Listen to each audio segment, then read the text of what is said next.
show nothing. She be walking around so confident, so heaven sent. I think she was meant.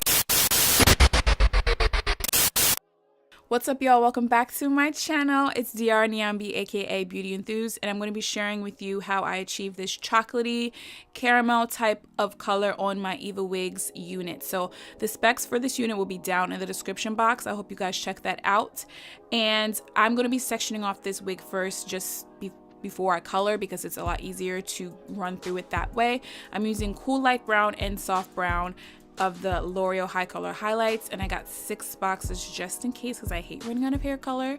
I try to make all of the ingredients pretty accessible, but I will be using Olaplex in this tutorial just because I want to protect the integrity of my hair. So I'm using cool light brown and soft brown, one of each for the formula.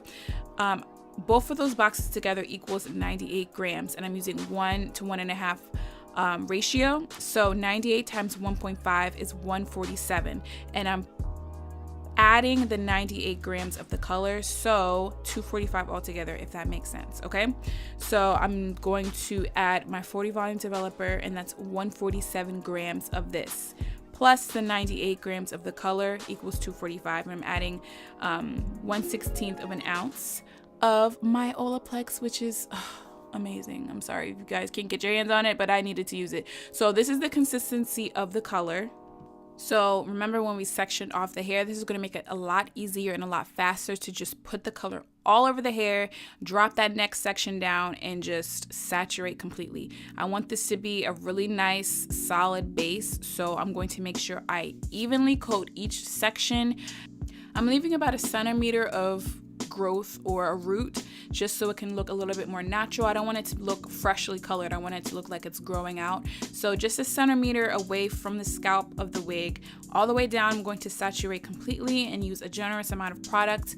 And also the hairline on this unit is really great.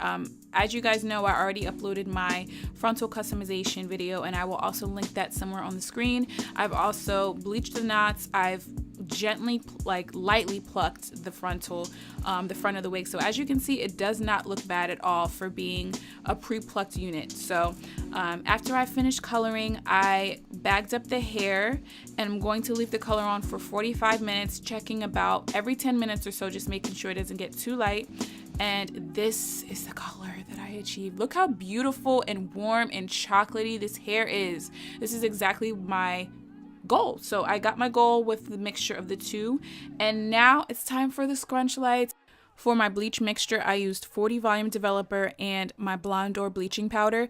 I would say definitely do not use 40 volume. It was way too high of a peroxide for this desired look. So I feel like 20 volume will definitely help you achieve the look that I tried to go for initially. So what I'm doing with the paste, well, it's more of like a paste I try to mix it into. So I'm making it very thick. I'm smoothing it onto my hands, and then I'm scrunching it into the hair. And I'm actually taking the bleach pretty high up because I wanted it to be more saturated towards the ends and then more lightly dusted towards the top. So the blonde is going to be the majority of the color for the entire unit, and that's kind of really what I wanted. I wanted the base color to be chocolate, and I wanted caramel highlights and, I guess, scrunch lights, as you would call them, throughout the wig. So I'm leaving this on for 45 minutes. I'm going to actually insulate this with plastic bags, and that's actually going to help the heat process the color a lot faster.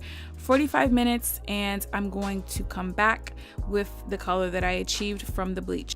So the color you're about to see in a few seconds, I feel, was not the move. It was way too bright, and there wasn't enough of a transition between that chocolatey rich color and then that yellow.